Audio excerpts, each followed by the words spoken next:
Okay. All right, so we will prove this statement. Okay. We just need to prove the statement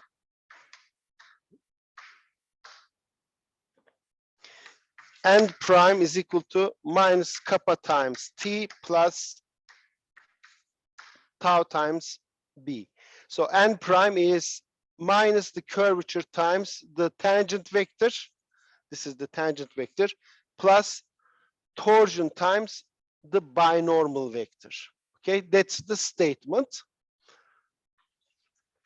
Let's see why this is true.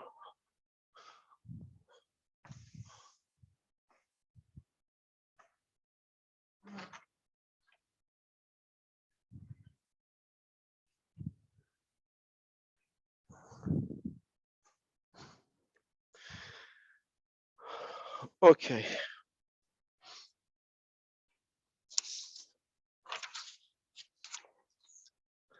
Well, since T and B form a frame, form an orthonormal frame for T beta S R3, değil mi? So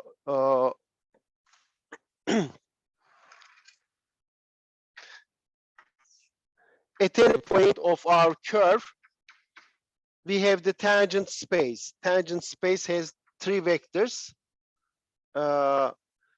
Ts, the tangent curve, tangent vector of the curve, beta, the normal vector, and S, and the binormal vector. Okay. BS.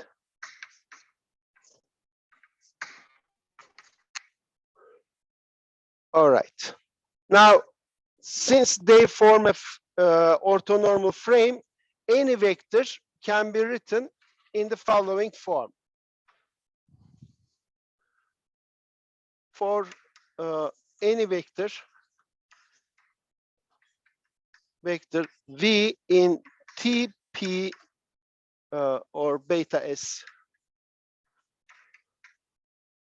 R3 can be written as V vektörünü şöyle yazabilirim, değil mi? C1 çarpı T C2 times N plus C3 times B.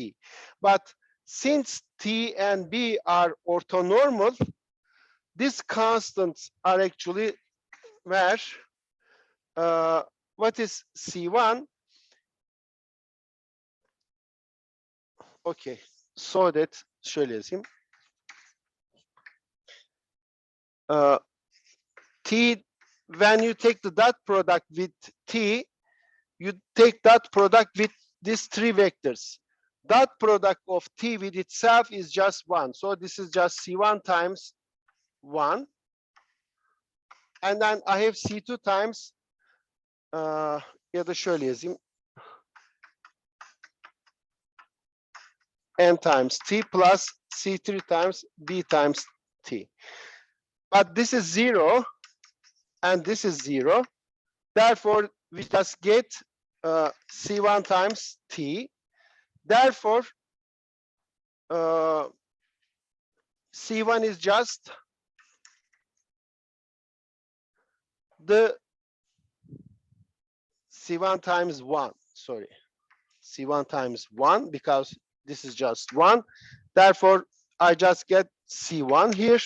Therefore, C1 is just V times T, dot product. Similarly, C2 is just V times N, and C3 is just V times B. So V is just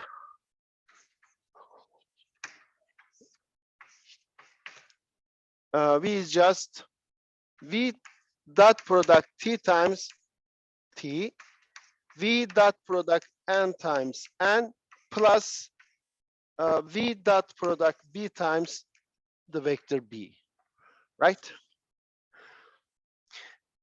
Now we will apply this to N prime because N prime is a vector in the tangent space. So N prime can be written like this.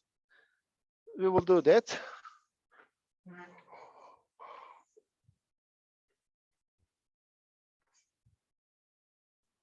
All right.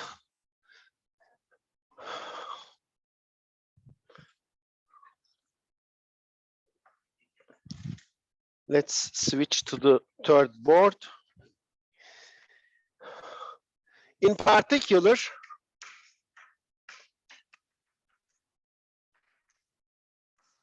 N prime is just M prime's dot product with T times T. N prime dot product B times the vector B. Yok, önce neyi yazıyorum? Gitmez tabii de. Times N plus N prime dot product B times vector B. N and N prime are already perpendicular to each other. So this is 0, right? Since it's a unit vector field, its derivative is always perpendicular to itself.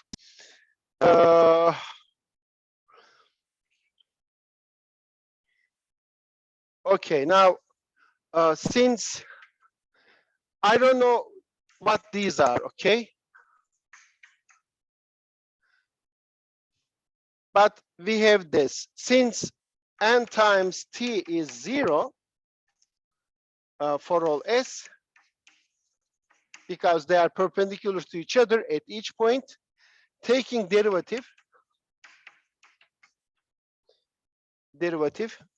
DDS, right? This is a differential geometry course.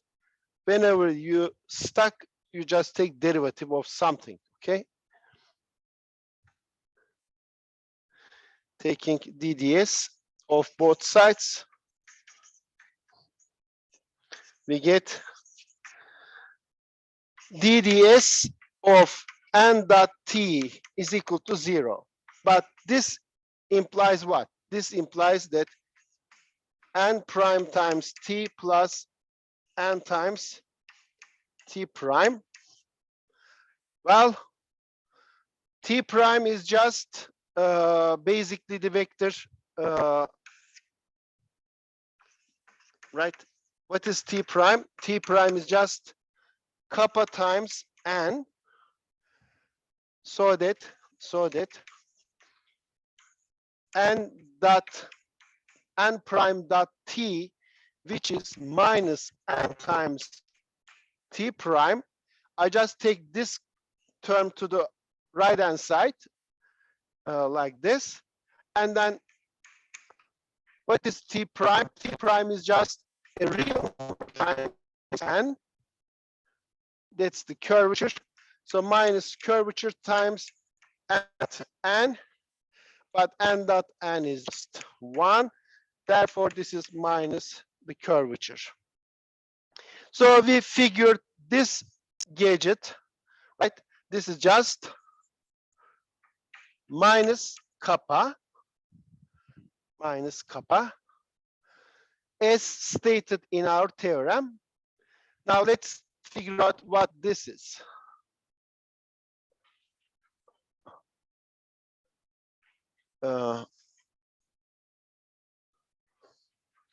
Zoom'dakiler de görmüştür herhalde.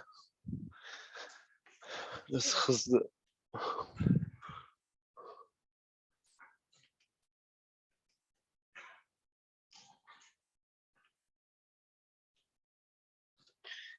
Okay, let's erase this part.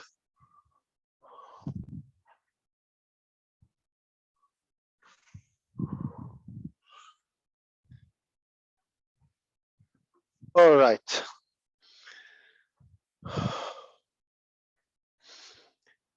Now, similarly, now you understood, how we proceed. This is 0 for all S because T and B is an orthonormal frame, and hence taking BDS of both sides,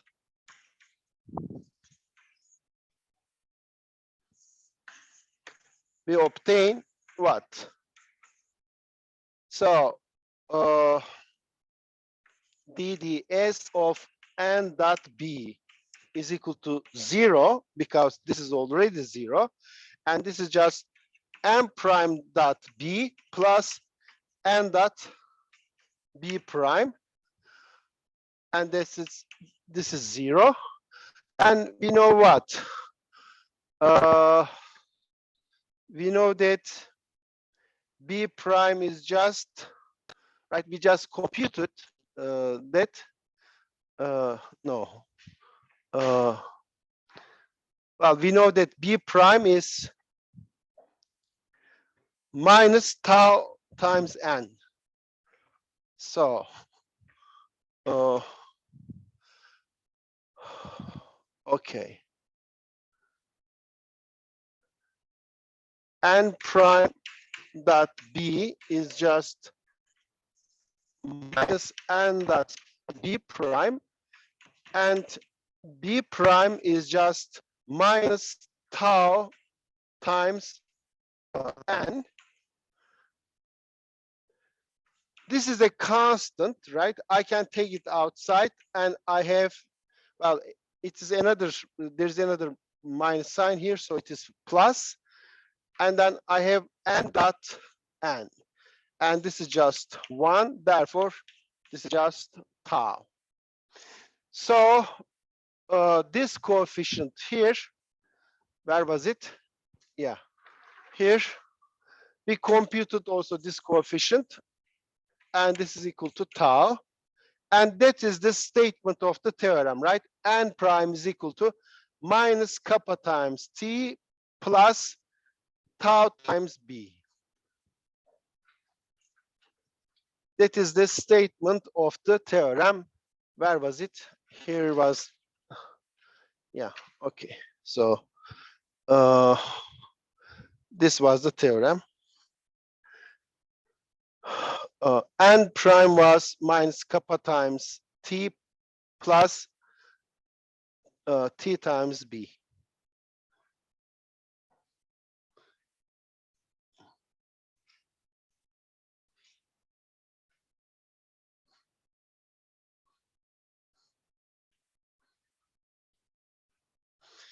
All right, let me switch to the third board again.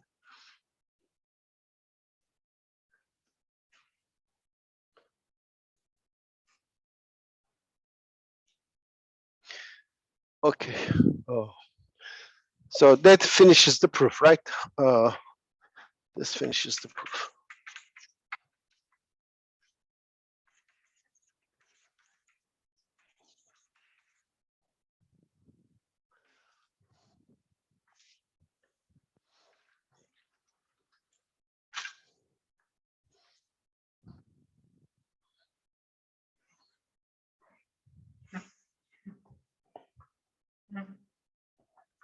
Oops.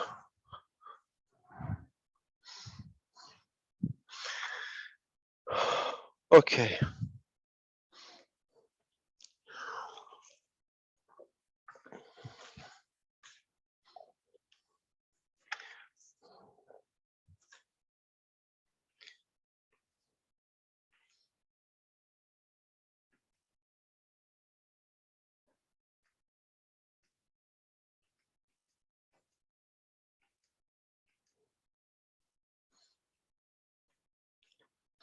Otomatikman zoom yapıyor. Tahtaları küçültüyor. Yani ekrana sığmıyorlar. Niye yaptığını anlamadım ama. Okay, now a remark. I have three expressions, right, in this theorem. I may write them as a matrix. So one is tempted to write this as a matrix equation as so T prime N prime B prime is equal to 0 times kappa 0 minus kappa 0 tau 0 minus tau 0 times T and B. Okay? Meaning that T prime is just kappa times N. N prime is minus kappa times T plus tau times B. And B prime is just minus tau prime times N. You should be careful here. You know, this T and B and T prime, N prime, B prime are not real numbers, right? They are already vectors. So this is like, you know, I have three vectors here. So if you write it this way, it is mathematically not correct, right? If you have a column vector, these gadgets should be numbers, but they are not. That's why I am not, you know, writing this officially. Okay, this is not mathematically actually appropriate because, you know, in a vector, components should be numbers, elements of a field usually, but here they're also vectors. But you know, it looks nice. And the thing actually nice about is the following. If I regard this whole expression as a function, okay, more generally, if we further write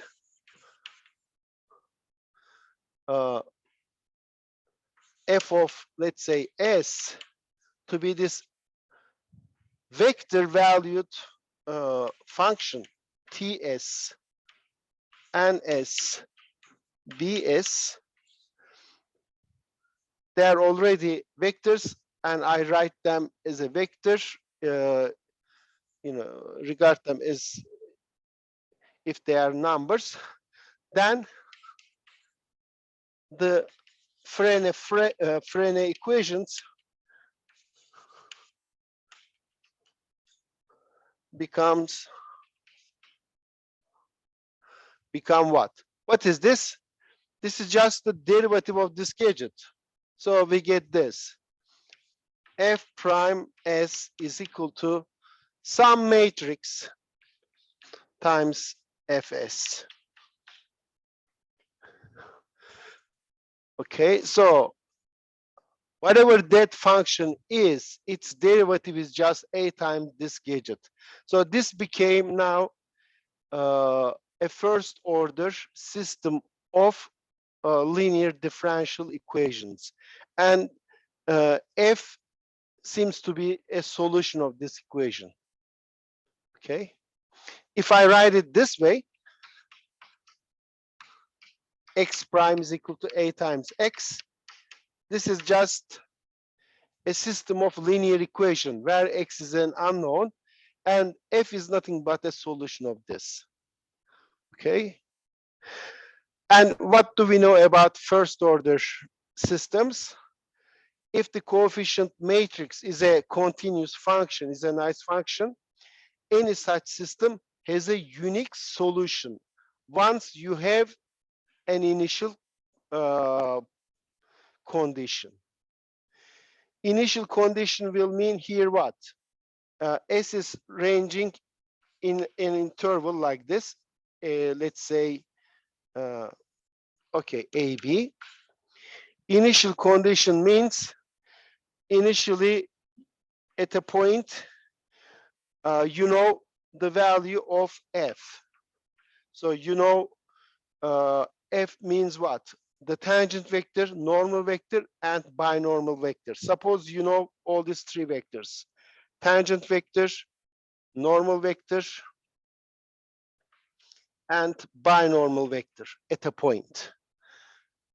If your curve satisfies this equation, and if at a point it has this Frenet frame, then the general theory of ordinary differential equations will tell us that there is a unique function which satisfies this equation.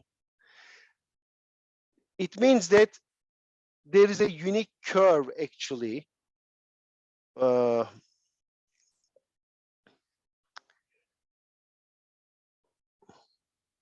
Well, there is a unique frame field T and B, so that at A it has this frame, and at all the other points it is determined by this equation.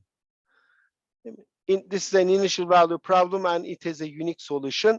Once you tell what this frame is at a point, then the rest is determined. Yani bir yerde şunu söylüyor. Bir noktada siz bu üçlüyü verirseniz, eğer bu matrisi biliyorsanız, yani curvature ve torsion'u biliyorsanız, eğriyi kurabilirsiniz sıfırdan. Çünkü bu denklemin unik bir çözümü var. Başlangıç noktasında biliyorsanız geri kalanı biliyorsunuz, right? So this observation tells us the following. If you have a space curve, okay, and if you know its curvature and torsion, then you have this equation. And we know that once you specify your initial Frenet frame at this point A, then your curve is uniquely determined. Okay, so that's the content of all this. That's why, you know, writing it this way is very actually important, and that's the whole theory basically. Okay, now in the remaining lectures we will focus on this more.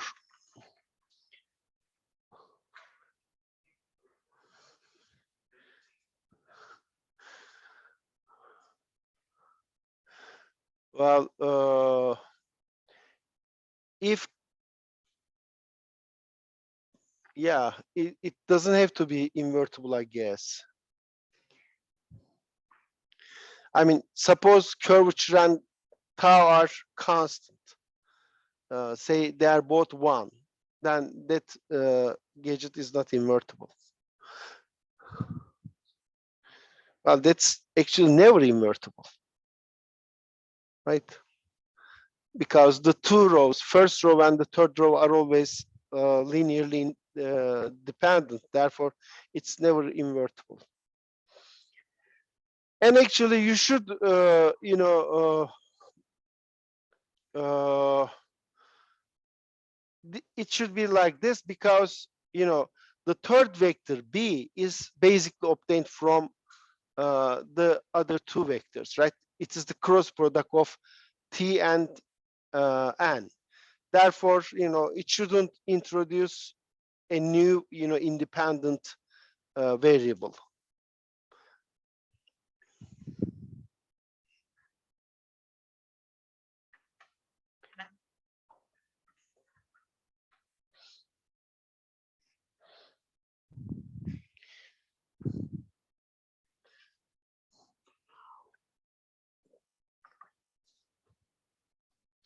Let's see one example where all these are computed. Consider this curve, beta S.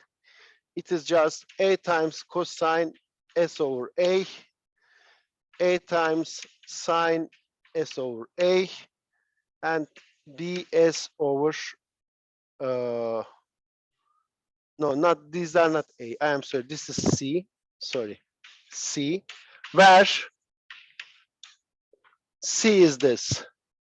C is just A squared, B squared, and then you take square root. And here we ask that A is a positive real number. What is this? This is an helix, right? So something like this.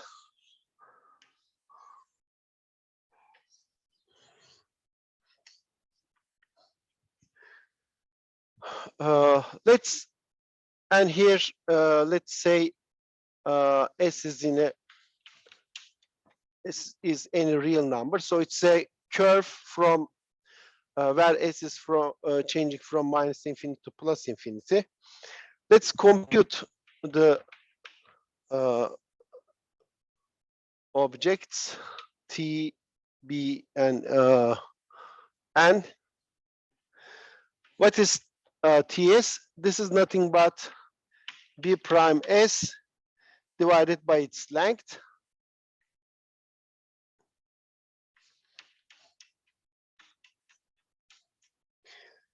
But B prime S is what? Sorry, beta prime S is what? This is just when you take the derivative, C goes out.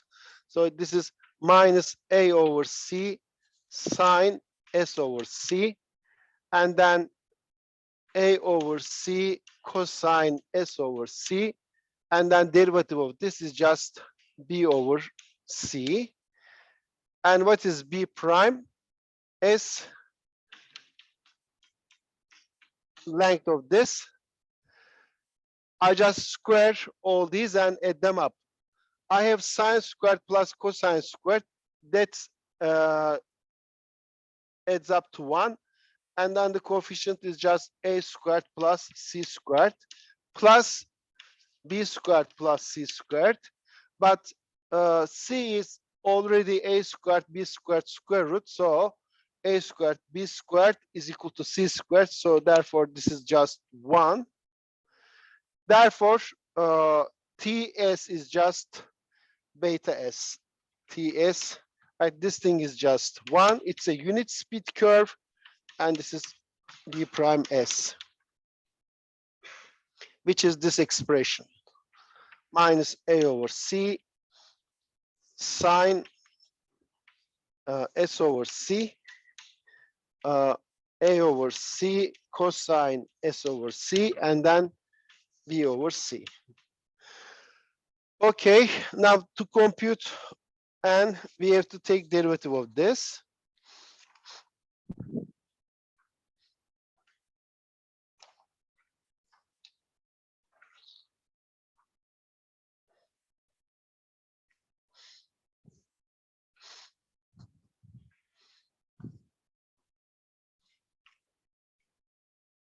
Okay, what is T prime? Derivative of this. If you take derivative one more time, you will get minus A over C squared cosine S over C minus A over C squared sine S over C. And then derivative of this gadget, since it is constant, it is 0. So T prime is this.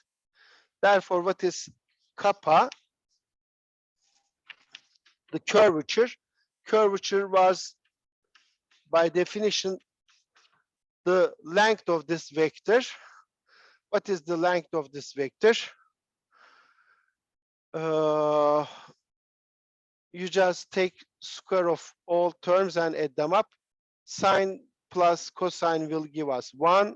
So I have just A squared over C to the power 4. You take square root, so it is A over C squared. Since A is positive, when you take square root of A squared, you just get A. So this is the curvature. What about the other gadgets?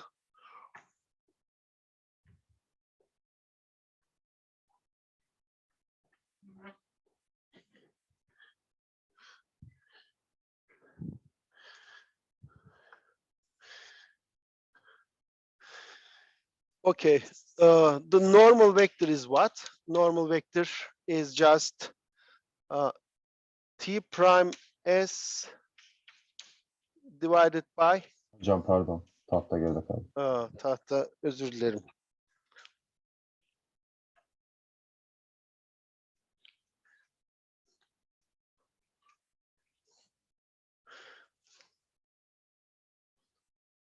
Ay pardon.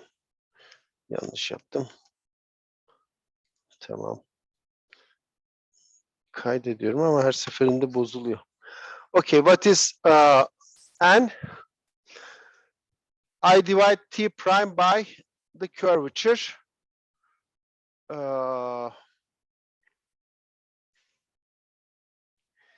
Bölersek ne olur?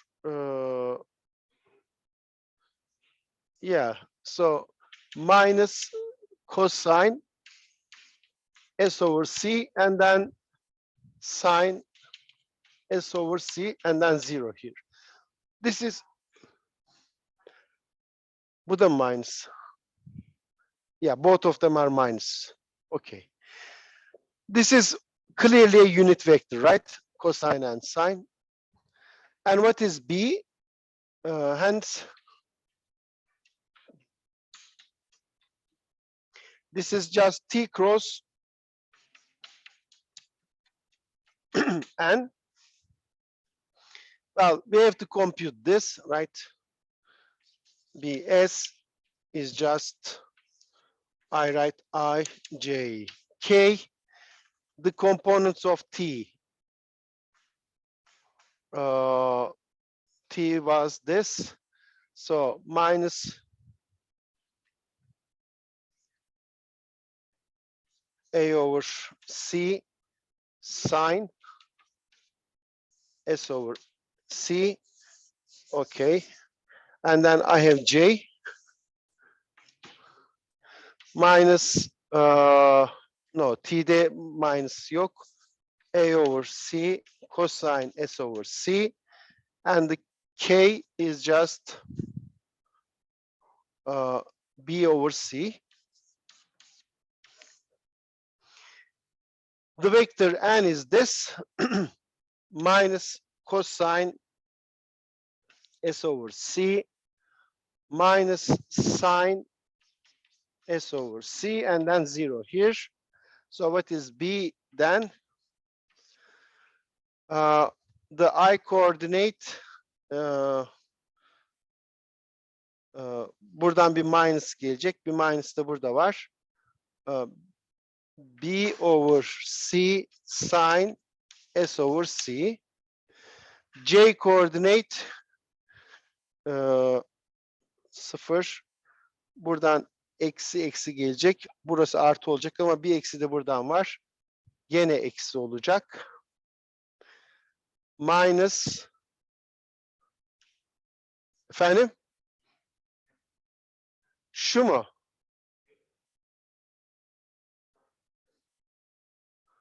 Okay. B over C cosine S over C. The third one is plus. Buradan plus geldi. Buradan da plus. Sine squared, cosine squared is just 1. So it is just A over C.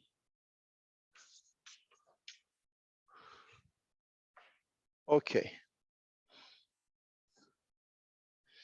Evet. Tamam mı?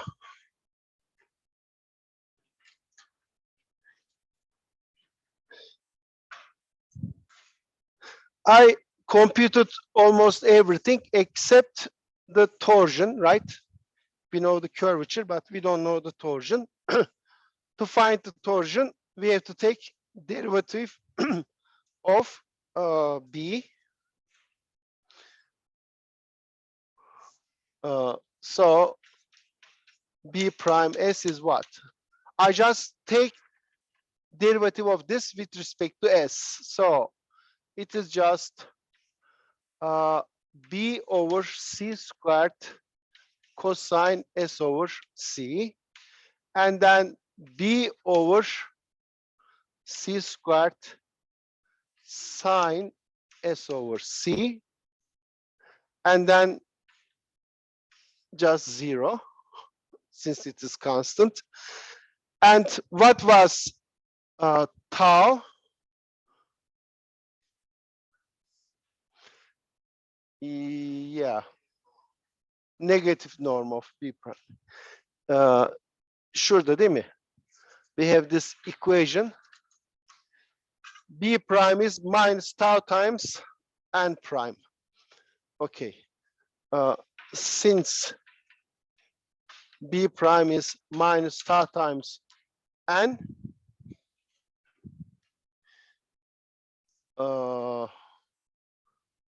yes, we see that tau is just what? Tau is just norm of this with a minus sign. What is the norm of this? It is just B over C squared, but we need a minus sign, so minus B over C squared.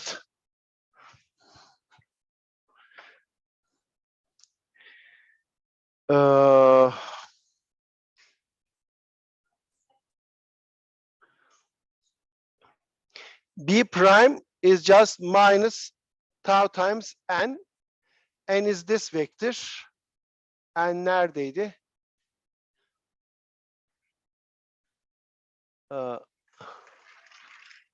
N is this. Bunun hangi katı?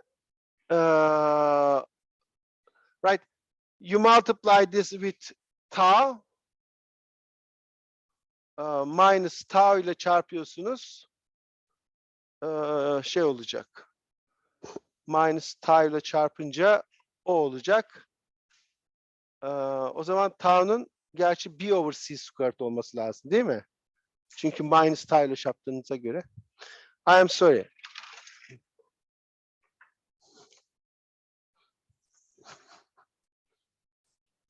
Şöyle yazayım. Because B prime, ha yazdık zaten onu ya. Özür dilerim.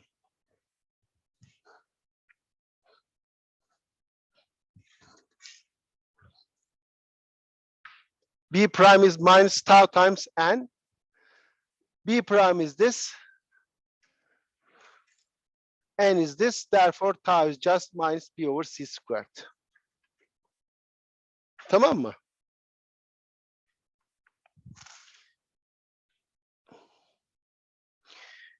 So curvature, let me write one more time. Curvature is just A over C squared, and the torsion is just B over C squared.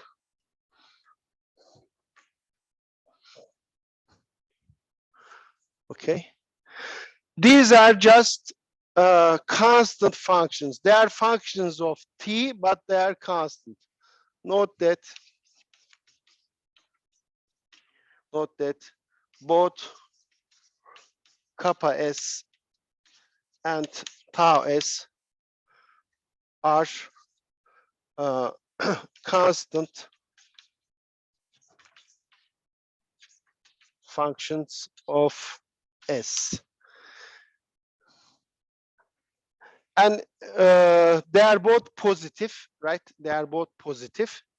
And we will see that actually efendim?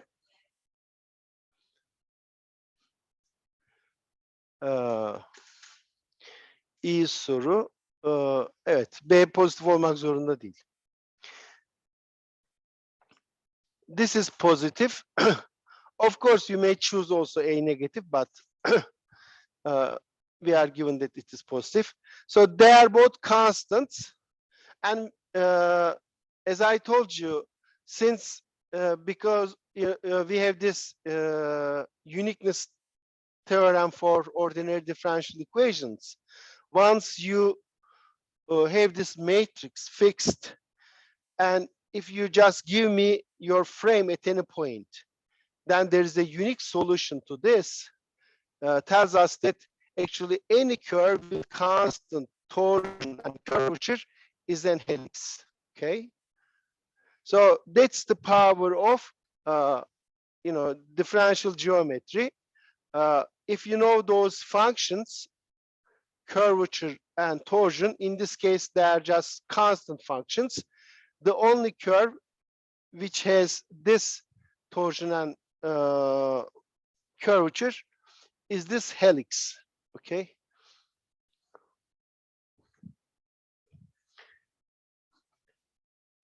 of course, it is this helix in our case, but actually we will see later that this helix can be something like this. Okay, because if you do the computation for this one, if you rotate it, these quantities won't change. They are independent of the coordinate system. I mean, up to a rigid motion, you may turn it or shift it. These quantities won't change. Okay. The only thing you have to tell me that at which point you are, and you have to tell me the Frenet frame at this point. Yani hangi noktadasınız ve o noktadaki Frenet frame'iniz nedir? Onu söylerseniz, bir de dersiniz ki işte curvature'ım şu sayı 5, torsion'ım 7. O zaman bu eğrinin ne olduğunu biliyorum ben. Tamam mı? Okay. Yeah, all right. Let me switch to this board. Efendim?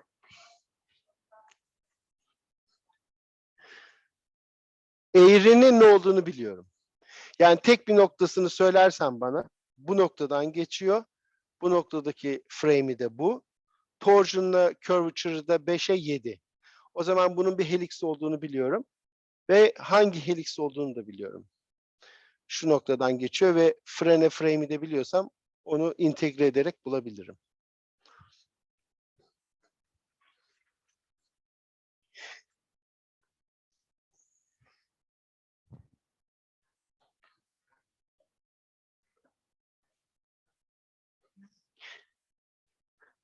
Bu şeye benziyor. Yani bir fonksiyonu türevini biliyorsanız fonksiyonu da biliyorsunuz ama siz sadece bir noktada nereden geçtiğini bilmeniz lazım. Bir noktadaki değerini bilmeniz lazım. Bu da onun benzer şeyi hali. Başka bir şey değil. Okay.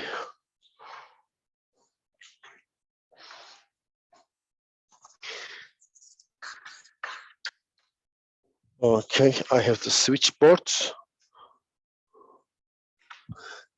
I'll give a definition and probably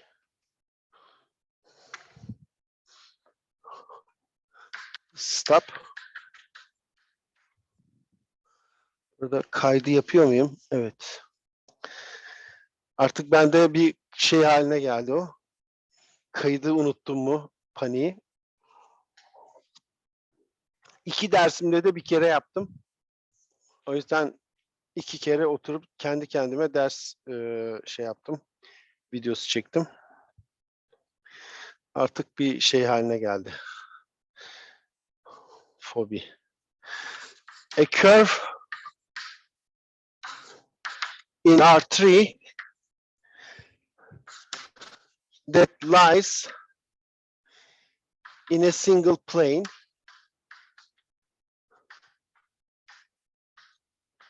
of R3 is called a plane curve. Okay. Suppose you have some plane, not necessarily a coordinate plane. It can be any plane in the space. Okay, something like this, and you have a curve on this plane. We will call this a plane curve. Okay, or we will say that the curve is planar, meaning that it lies inside a plane in R3. And here is the proposition.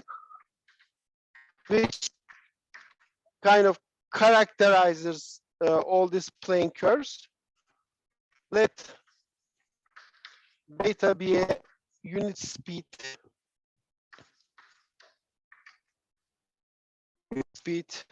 curve in R3 with the curvature function. So the curvature function is positive. Doesn't mean that it is constant, but it's a positive function. Okay. So if you are in a car, going on a curve, you will always feeling a force. Okay. You are always turning. You are not going straight at all. Then theta is a plane curve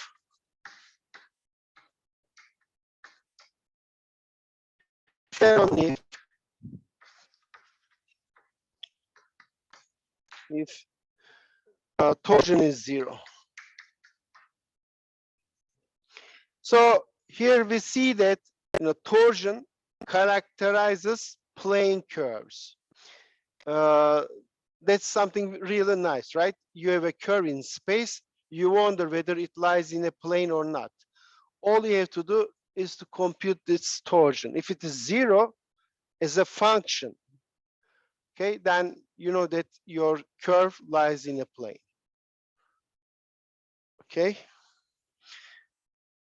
Let me see how much time I have. I have only 2 minutes. So next time I'll prove this.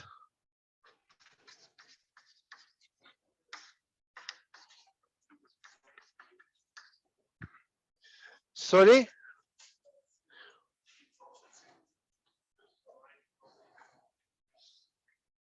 Yeah.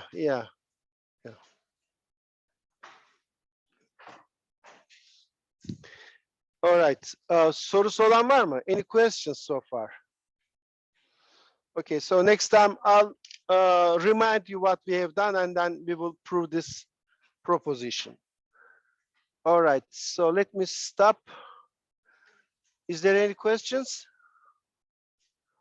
Nope. Okay.